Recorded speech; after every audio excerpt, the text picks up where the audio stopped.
Tonight on PM Express, we're talking election 2020, the rift between the EC and the NDC, finding the middle ground. And you know, and you are aware that as the country gears up for the election 2020, the EC has been accused of nursing plans of creating 25 constituencies for the benefit of the NPP. And out of the 25 constituencies, 17 of these constituencies, according to the minority in Parliament, will be in the Ashanti region. We'll be interrogating this shortly. But the EC Chair, Jane Mensah, says though it is within the mandate of the EC has not even considered this accusation that the minority is making. Now, the minority is also accusing government of harboring intentions of increasing the number of parliamentarians to 300, and we will be interrogating these issues. And this week, you also may be aware that the acrimony between the EC and the NDC seem to be deepening as the EC chairperson and the NDC General Secretary Johnson Asiedu Nketia were engaged in some hot exchanges at the last IPAC meeting. And we'll be finding out why that happened, because the NDC had vehemently resisted the EC's intentions to limit the upcoming voter registration exercise to district offices. And of course, the exchanges were as a result of Asiedu Nketia demanding to know if the EC had gone to Parliament to seek a budgetary appropriation for the upgrade of some biometric verification machines. And you know the response that came from the EC boss, that they owe no explanation to anybody. So it's actually obvious that there is a deep mistrust for the EC by the NDC. But of course, these political analysts are worried it won't augur well for election 2020. So the big question remains, what are the implications of the deepening mistrust for the EC on election 2020? These are issues we will be interrogating when the conversation takes full swing. I'll introduce my guest to you shortly after this one.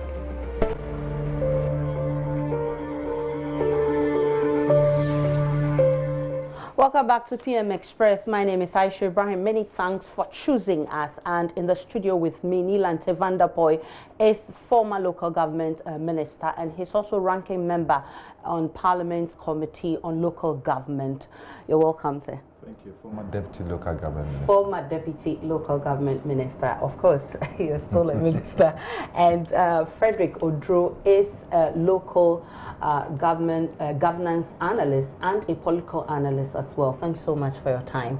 You're welcome. Good to see you, gentlemen. But first of all, I think to set the conversation on a good tone, we need to listen to Ahmed Banda, who made the allegations in Parliament, he made some wild allegations, accusing the Electoral Commission of harboring the intention of creating 25 new constituencies, which will be in favor of the NPP in the 2020 elections.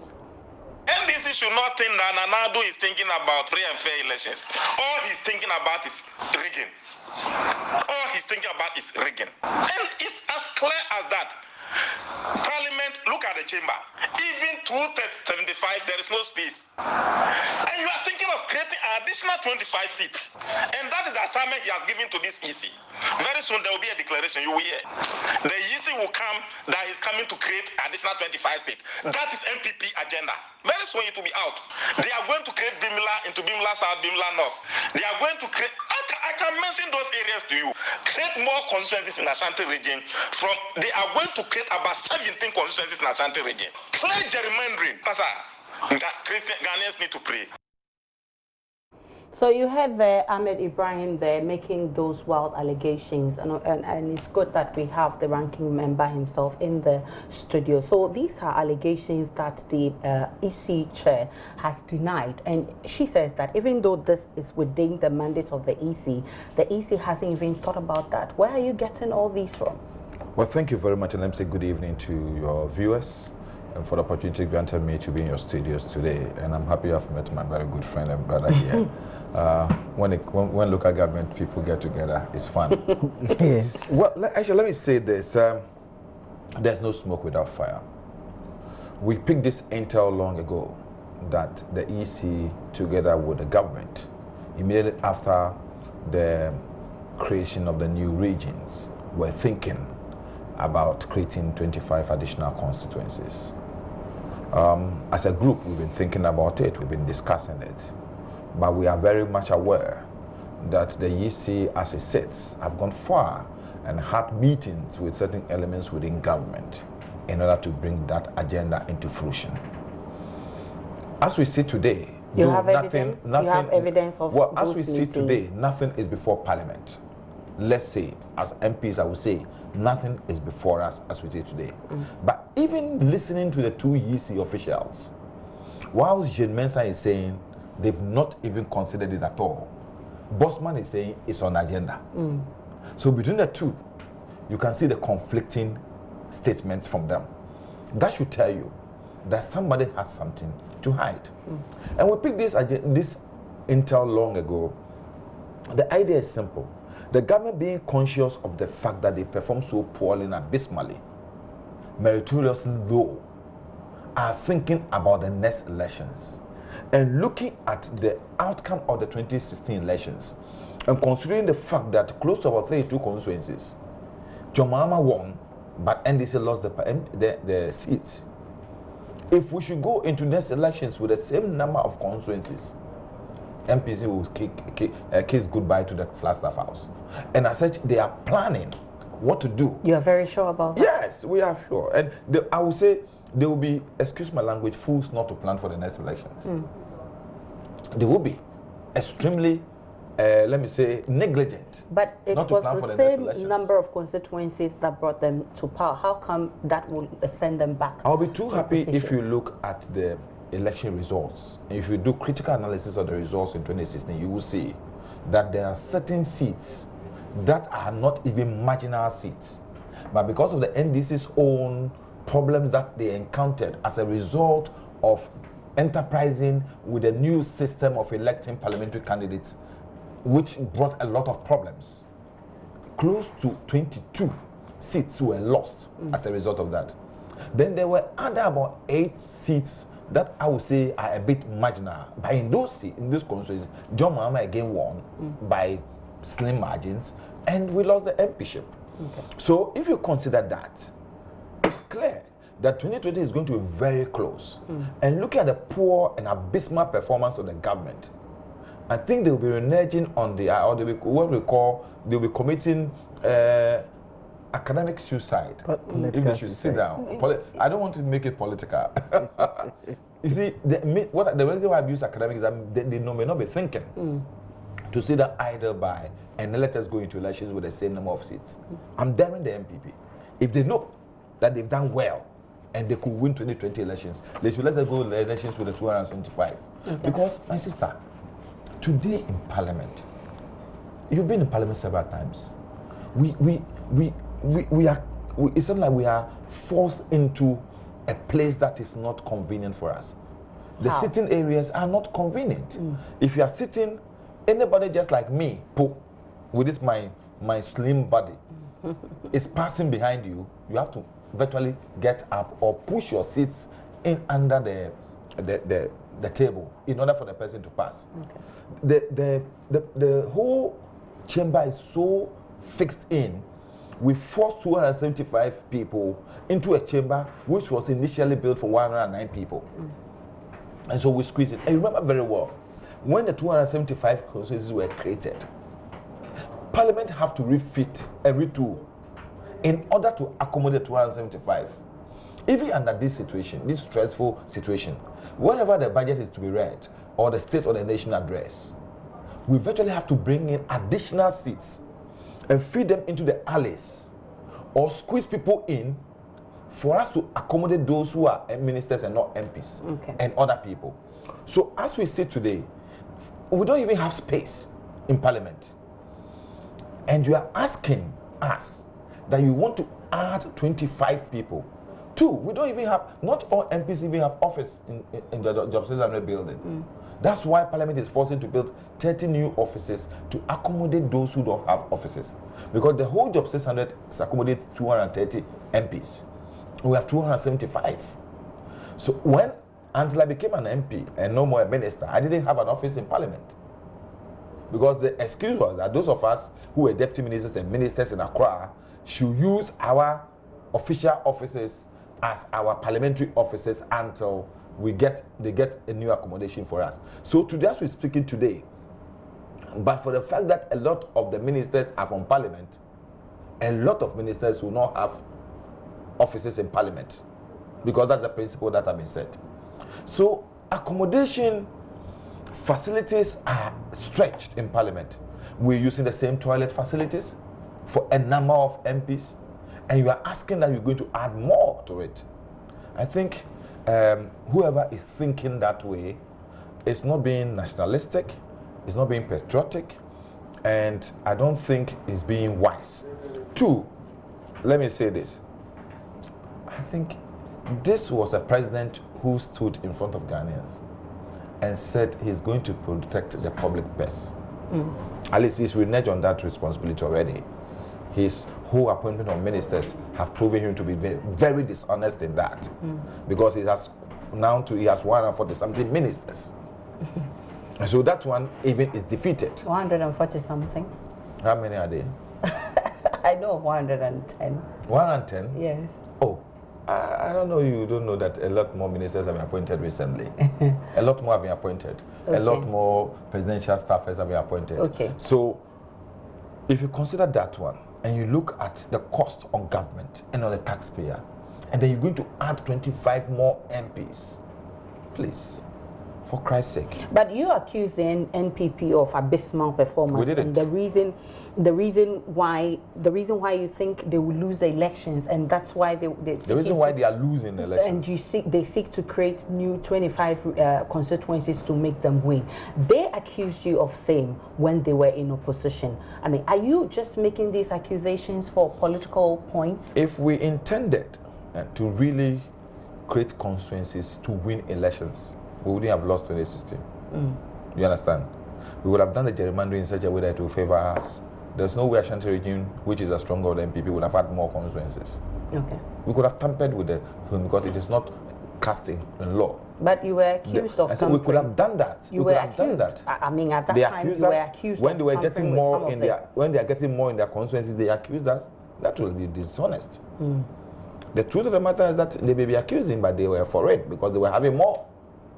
We could have that principle of giving 1 to 4 to Ashanti region whenever constituencies are created. It's not cast in iron. It's not cast in the constitution. We could do away with that and say we are creating 10 more in the Volta region in order to favor us. Okay. But we did it. We did it principally. We allowed the EC to do that. But this is a situation whereby you created 25 and you're going to use that principle to make sure 43, if you look at the voting population, Greater Accra has more voting population than Ashanti region. Okay. Ashanti region may have more population in terms of numbers, but voting population, Greater Accra has more. Okay. If you consider the fact that out of the 35 biggest constituencies in Ghana, 32 are in Greater Accra. The first 32 are in Greater Accra. And then you create constituencies and you're going to send 17 to Ashanti region. For what purpose? If it's not for gerrymandering. For what purpose? Okay. For what reason? Okay, but you talk about accusation, which you did not do, but some will say that it took you by surprise.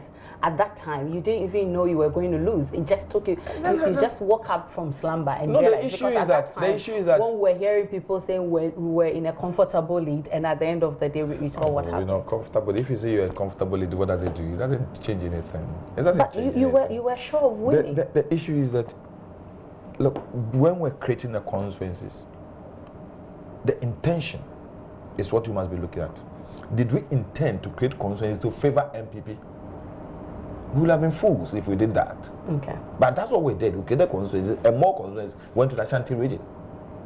So why will you create constituencies to favor NPP? So that was not our intention. But to the extent that the EC chair has explained that this is within their mandate, and in fact, she says they've not even considered that.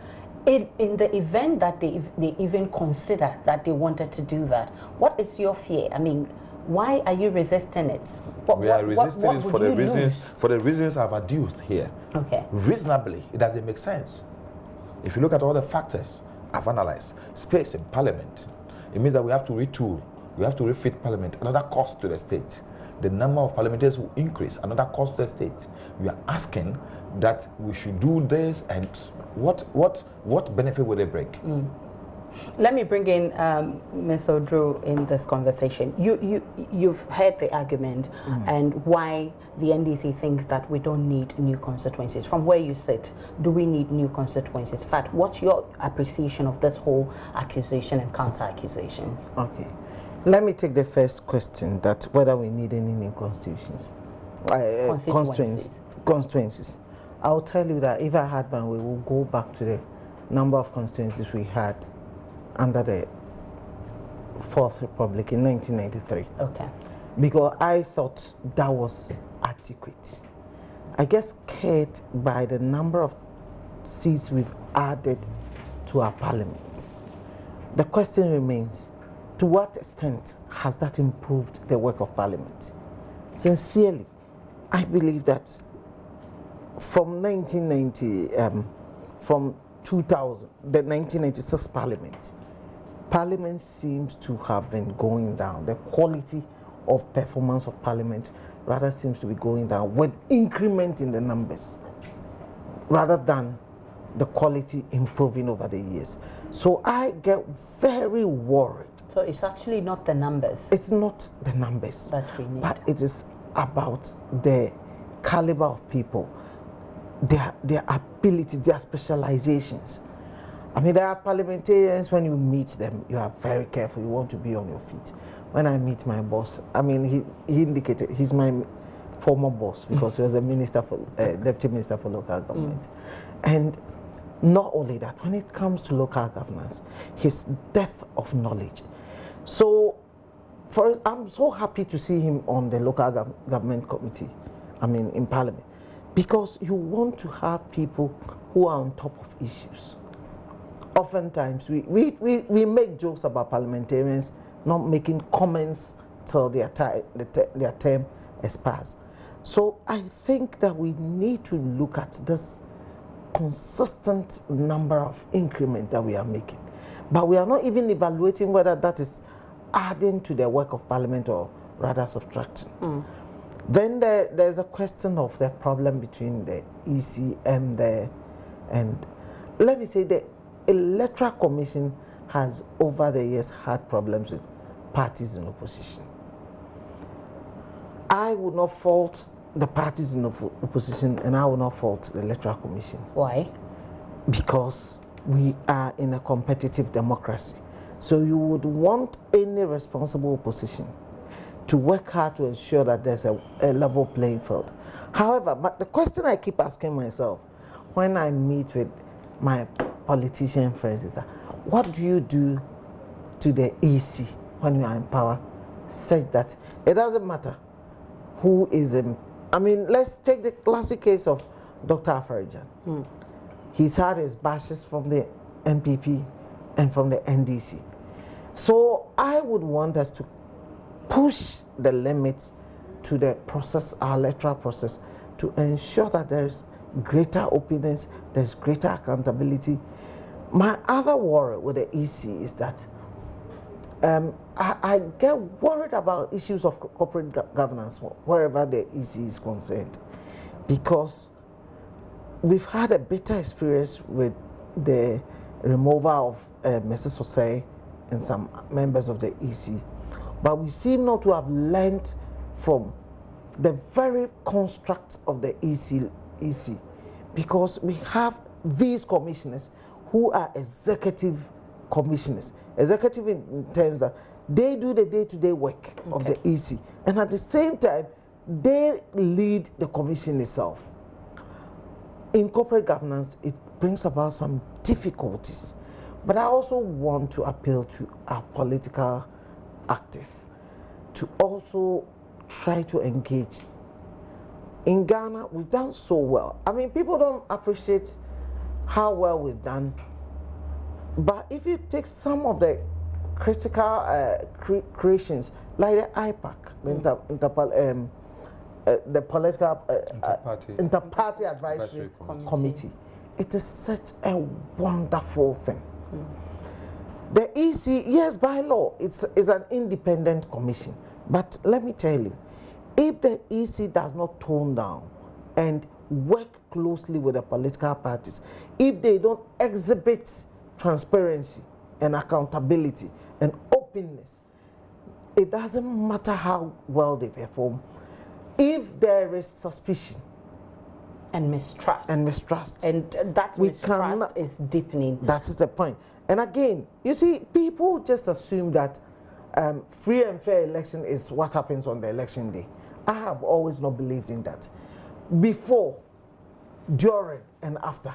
Because after, even that we have seen cases, not in Ghana, I wouldn't say in Ghana, that parties have won elections and results have changed overnight.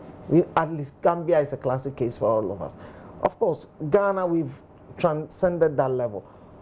But I will tell you that we need to build greater consensus. The EC is an independent commission, all right, we admit to that. But their independence does not give them any right over any institution. They must be seen to be fair. They must not just be fair, but they must be seen to be fair. Exactly. I think the point that led to the confusion between the NDC National General Secretary and the EC Chair. Let's listen to the exchange that went on between them at the IPAC meeting last week. The parties ought to understand us in the interest of this country. Going for electoral area registration means that we would have to bring on board additional kids. Yes, this is a meeting. This is a meeting. You can express your views thereafter, but I think that going for registration on the electoral area basis, and Mr. Sedun Ketia, we gave you that respect when you were speaking, so we allow us to explain. You asked a question and we are answering you, so please allow us. You are making their sides and obstructing the discussion. I haven't said anything. You were laughing. So laughter interrupts. No, but when you were talking, we didn't. It's please, like you are ridiculing us. I beg you. Those who are making the noise, I have kept quiet. I'm not part of what is happening. If you have a personal problem against me, you may bring it up. We do not have. But please. We do not have a problem against you. As I am speaking, I see you laughing. So laughter and disruption, which in my view. So if I'm smiling, it means I cannot smile. You are laughing. So I cannot laugh. Both. So I cannot laugh. Both. I think that we gave you the please. If you start laughing, respect is end. If you put yourself in a respectable position, people will respect you. Yes, and so that's the advice I want. That's the advice I want. But I know the issue. Look, the question I asked, I don't think that it solicited all the information you are bringing up. I'm asking you a simple question, and you go on delivering thesis. Let us deliver a thesis. I think it's for the right good people of this country. I'm sure you will end at some point for me to continue. Yes, so you proceed. Yes, we will proceed. So this is what ensued at the last IPAC meeting, and certainly is unhealthy for our democracy. Peter Boama Otokuno is the Deputy General Secretary of the NDC. He joins us via Skype. Good evening to you, and thanks so much for joining us. I'll be coming to you shortly, but let me deal with the studio, and I'll come back to you. The bitterness between the opposition and the Electoral Commission, and the mistrust is deepening, and certainly this is not healthy, particularly for the 2020 elections. I think this is a very serious issue. My first concern goes to the EC chair. She needs to have a bigger heart.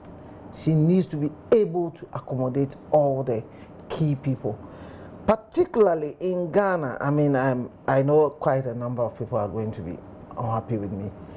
You cannot take out the MPP and the NDC from the political equation. And for the foreseeable future, I don't see any party winning any election apart from these two. So if you are dealing with any of these two parties, particularly the one in opposition as Electoral Commission, you need to demonstrate. Earlier when I was talking to you about openness and transparency, I also want to add tolerance. When we talk about political tolerance, it's not only from politicians. It must also come from key political players, particularly the election management body, their authorities must show that we are not here for any particular group. So sometimes you may have to bend backwards even to accommodate them, so that whatever you are doing, you can carry everybody on board with you.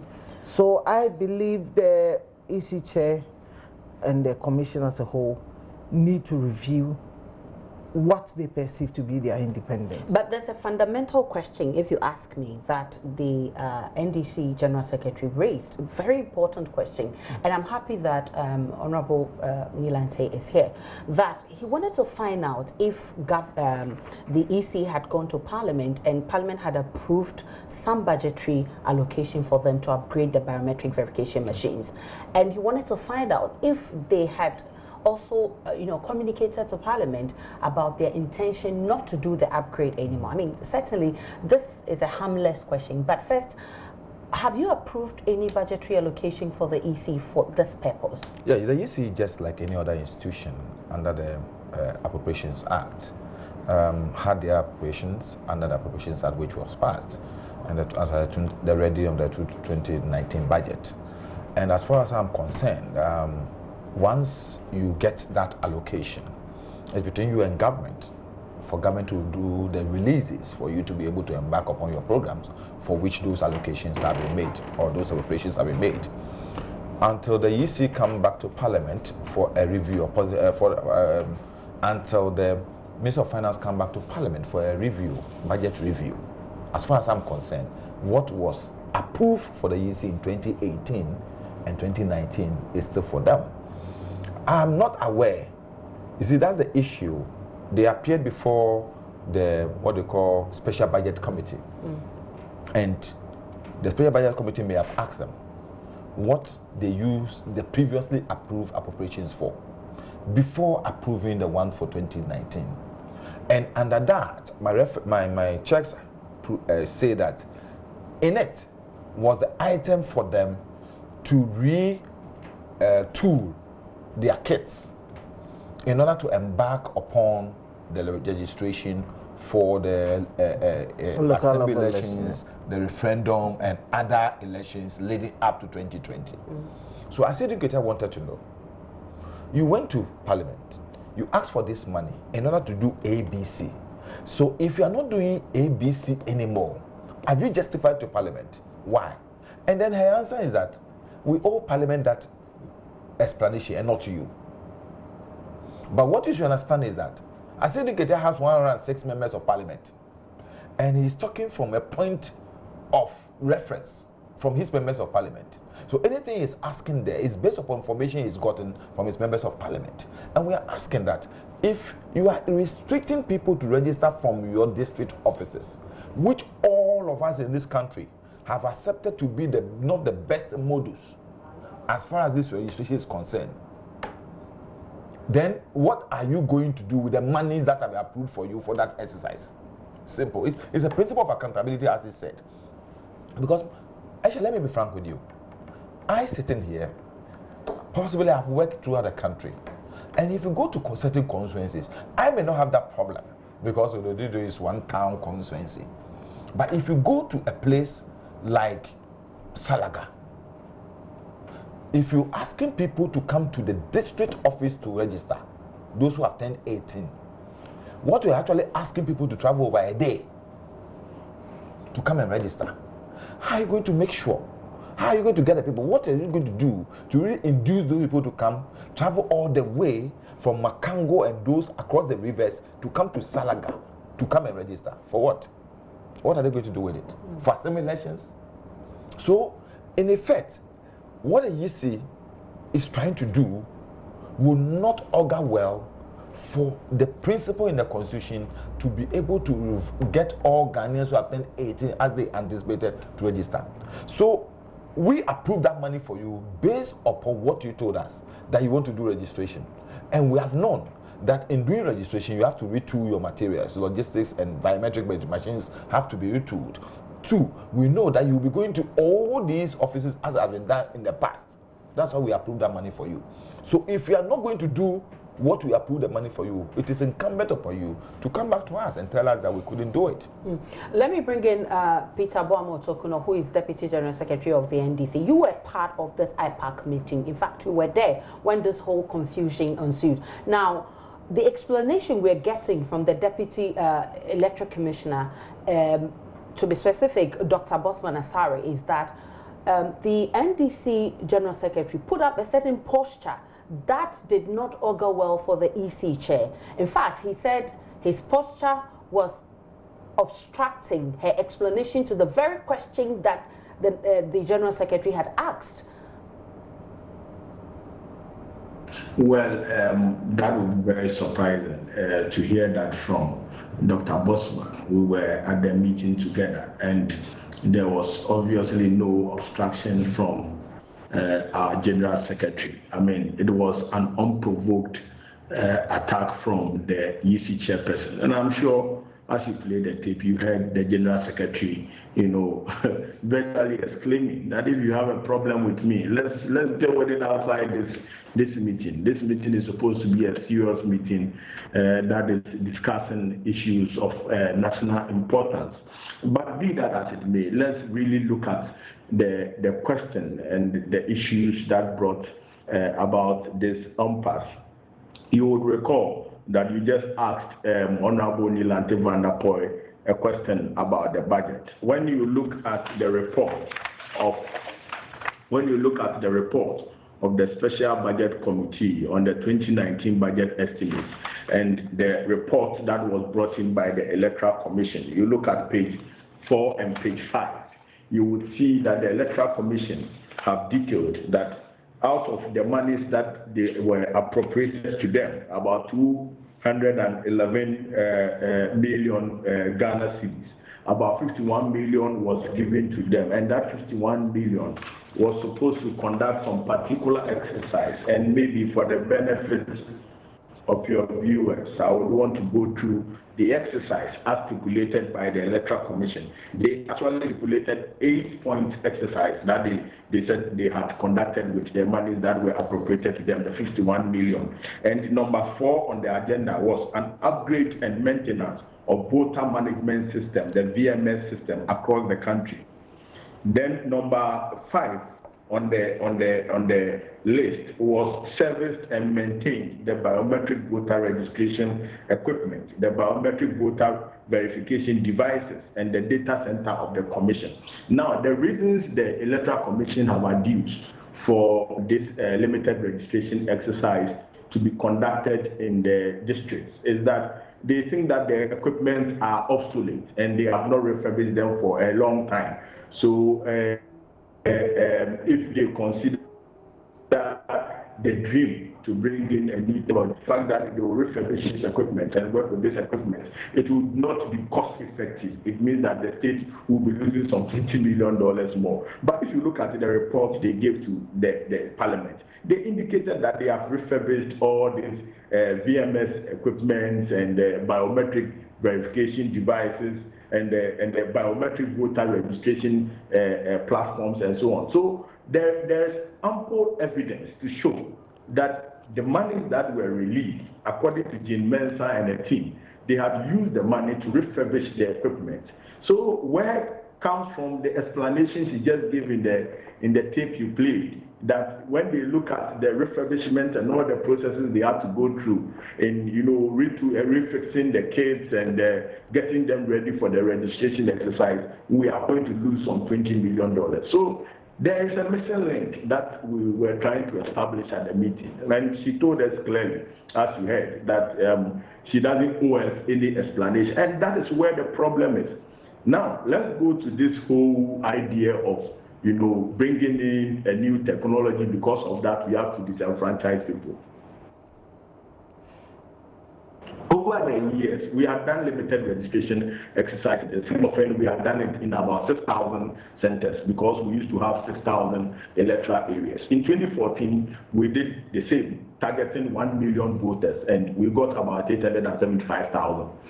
In 2016, we also conducted a nationwide limited registration exercise, also at the electoral areas. And I recall even at the time, we were insisting that we go back to the polling stations. But we maintained the electoral areas. But specifically, there's something that we all need to understand here. You have vehemently resisted the fact that the EC wants to do what?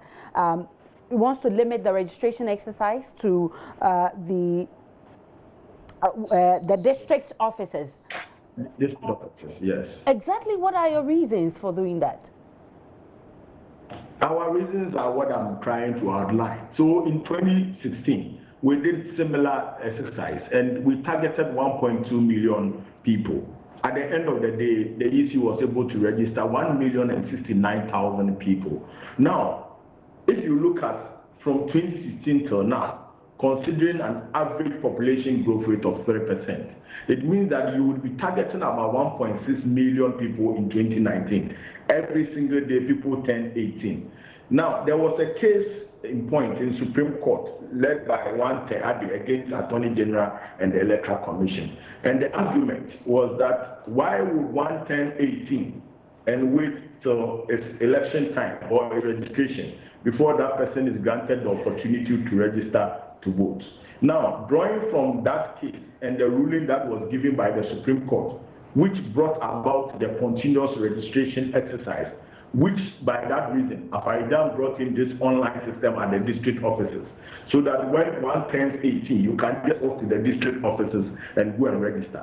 That was the essence of that online system that was purchased by the Afaridan regime. It was not for mass registration like the EC is trying to use it.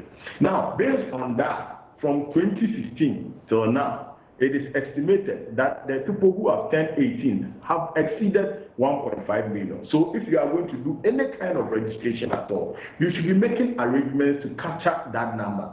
Now, what this EC is doing is that after 2 years, they are targeting 300,000 votes, which is some 90% short of the number that they are supposed to target.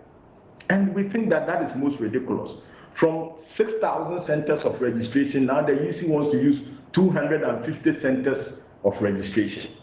Obviously, you would disenfranchise people. So our argument is that this procedure will clearly disenfranchise close to about 1.3 million eligible voters.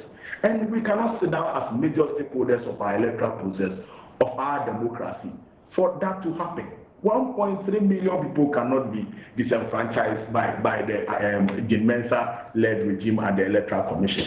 So our argument is that one, you are kind of wasting money to refurbish the equipment. Budget has been appropriated to you. Monies have been released. You have actually confirmed to Parliament that you have used the money to refurbish the kits, and the kits are ready for registration. If you look at the presentation they did to Parliament, they spelled out very clearly, even as part of the 2019 registration exercise, that they are going to conduct the registration exercise in electoral areas. So they had budgeted for electoral areas. As part of the same program they gave to Parliament, and I have the document here. If you look at point 2 of the 2019 program, starting from 1st April and to 30th August 2019, they have indicated here. So your argument, Mr. Tokuno, is that it will not augur well and it will disenfranchise a lot of people. Let's see how that ensued. And I want to thank you very much for joining this conversation. But the explanation given by the EC chair that she owes no explanation to nobody, at least doesn't the EC owe explanation to the taxpayer? The EC does not work for itself. You see, we've overstretched the issue of independence. They are independent in as far as they must not be controlled by anybody. But it doesn't say they must not consult with anyone. It doesn't say that they must do what pleases them. Unfortunately, this view is held by quite a number of electoral commissions, at least different times. But I think electoral commissions are there as arbiters. They are the referee. They must not make themselves the center of attraction. So they must do what is good by every player in the electoral system. So I will not buy the argument that they owe no one explanation. The Electoral Commission is subject to the laws of this country. They are, even the Constitution does not say that they are absolutely independent. Why would the Auditor General have to audit the activities? Why would they be subjected to procurement rules and regulations? So and then if they want us to take what they do as free and fair, every decision they make must be subject to public scrutiny and public acceptance. Otherwise, it will not be considered, the process will not be considered free and fair. Okay, Aisha, you see, I have a problem. I think Jane is not being proactive to human sentiments. Let me tell you this. If I were her, you know, because of the sort of perception people had about my appointment, I'll be that accommodating. My human relations will be absolute. I will try. But this is the point where you're making a statement and somebody is smiling or laughing or giggling. I don't know how he did it, but sometimes it can be irritating. Aisha, I just laughed to your statement. Is it irritating?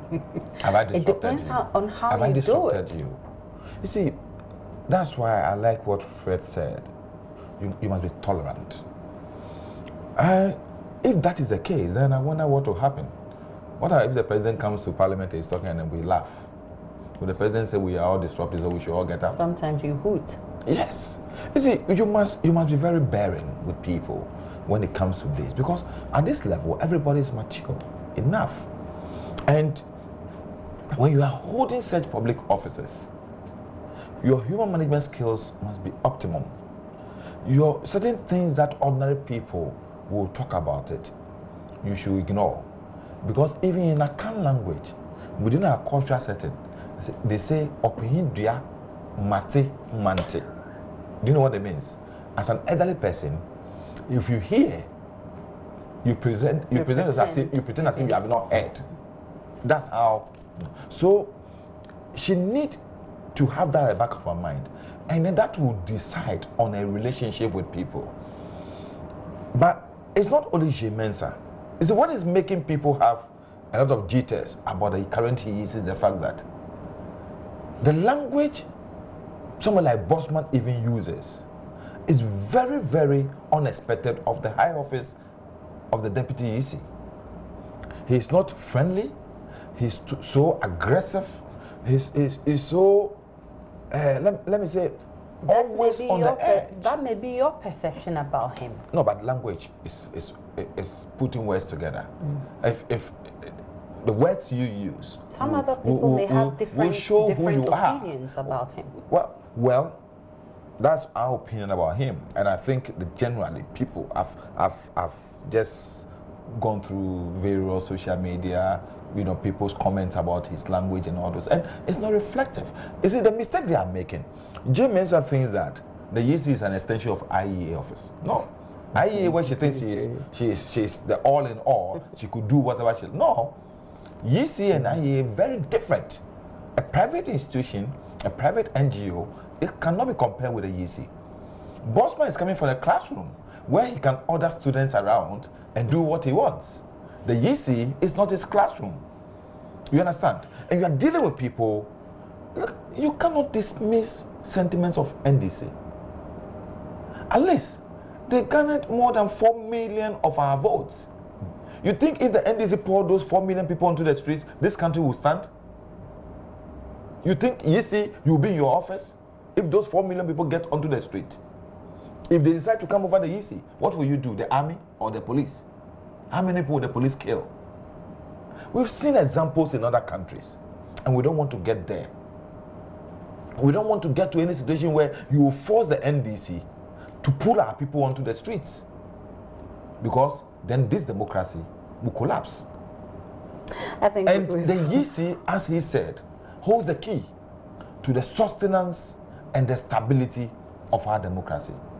The EC should be the guardian of this democracy, and they can only do that by a sacred responsibility of being tolerant accommodating, friendlier, and also very, let me say, approachable. But when you create a situation whereby you look like a Zeus, who when he appears, nobody should giggle, or nobody should even wink, nobody should even laugh, then it becomes a bit difficult. Well, of course, we've gone beyond that kind of situation where we put people on the streets and people fight and all of that. But when I return from this break, we'll look at the EC's posture and how the EC intends to deal with the various political parties, because that's very important in building our democracy. And we know that 2020 is a very critical election, and we don't want, at least Ayawaso West Wogon is a dress rehearsal, and we don't want to go through that again. When we return from the break, we'll be interrogating all of these.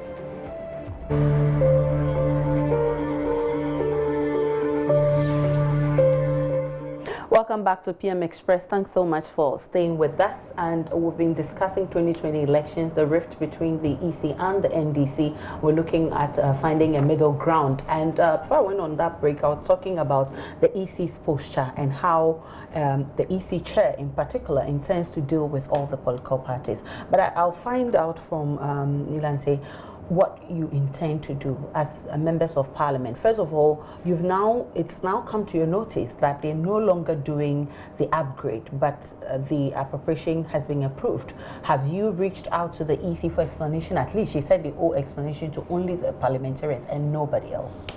Well, Aisha, because of the way Parliament operates, it has to take somebody from a member of Parliament to be able to ask that question, okay, and to get her to come before Parliament to explain to Parliament why she came to Parliament, telling Parliament I'm going to do A, B, C, D, and then we approve an amount of money for you, and then you haven't done A, B, C, D, and you are doing only A and B.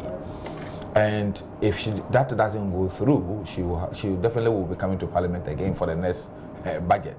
And Parliament, the Special Budget Committee, will have the opportunity to ask her, last year we approved this amount of money for you. You didn't do 1, 2, 3. There's also the Public Accounts Committee, which she will be appearing before. And definitely members from our side, who is on Public Accounts, will definitely be asking those questions. Why she didn't do with the things for which those monies were approved for her. So there are various opportunities for members of Parliament to ask the EC so many questions on why. When do you intend to do that? Well, we just come to Parliament. We were in Parliament today, and we've been brought to Parliament for a particular reason. And so once these issues have come up, unfortunately for us today, we didn't have our leadership with us, and they are involved in other, they traveled and other things. So we will be looking at those issues critically when they come back, and as a caucus, we will take a decision on it. But definitely Parliament will work with the consensus as much as possible. Since this involved the whole Parliament, I think we will also be able to get our majority members of Parliament to understand that this is about our appropriations.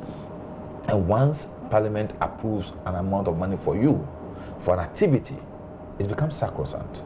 It's difficult for you to decide to use the money willfully for any other purpose for which, other than the one for which it was approved for you. So this one will be an issue which, if they didn't do, it would be very, very difficult for her to explain to members of Parliament why she did B and not A, as she told Parliament, because she may have lied to Parliament, and that's a serious offense. But again, more importantly, she says that it's within her mandate to create new constituencies, and so if the EC wakes up one day and decides that, okay, that's what we want to do for election 2020, what would you do? As a Ghanaian, I have the right under the Constitution of Ghana to go to court to stop the EC from going ahead from acting arbitrarily. You understand? Okay. As a Ghanaian, I could do that. Any other Ghanaian could do that. Our courts are replete with such cases and instances. Before 2016 elections, there were Ghanaians who went to court and argued about the creation of new constituencies. Before 2012, the same. So anytime new constituencies have been created, people have gone to court. In 1 or 2 instances, the people have been successful. In other instances, the EC had gone through with it. And some instances, the EC have been told to do something ABC. I've seen about 2, 3 instances where some of the demarcations were argued about it. The last one being Tema West, for example. Certain electoral areas were taken from Tema West and sent to Tema Central. And some people from Tema West went to court and had those electoral areas sent back. So all these things have happened before, and the courts sometimes use precedent. So we'll see what will happen when we reach there. But I can tell you, she will not be successful this time. Well, we'll be monitoring events and see what happens. But Mr. Odro, we've all admitted that the posture of the EC towards the political parties must be one that is very receptive, and one the EC chair herself must be tolerant. Election 2020. How do we deal with this growing rift between the NDC and the EC, and how do we find a middle ground? Well, I've said quite a lot about the posture of the EC and what it must do to not only present to us a free and fair election, but it must also, they must not just deliver that, they must also be seen to be delivering that. But there's also something boggling my mind, which is about the posture also of the opposition party. I think I want to appeal to the opposition party also. We all know the circumstances leading to the appointment of the current members of, the four key members of the EC. I think it has got a lot of political, it generated a lot of political discussions. Some very unpleasant things were also said about the current EC. That may also project what is happening. I think whatever it is, we've gotten to this level. We need cooperation from all sides, not just the political party, particularly the NDC. I also want to see the MPP not being defendants of the EC. If there are differences between NDC as a political party and the Electoral Commission, we need to mediate. We need to get everybody on board to help us cross that bridge. We need to strengthen the role of IPAC.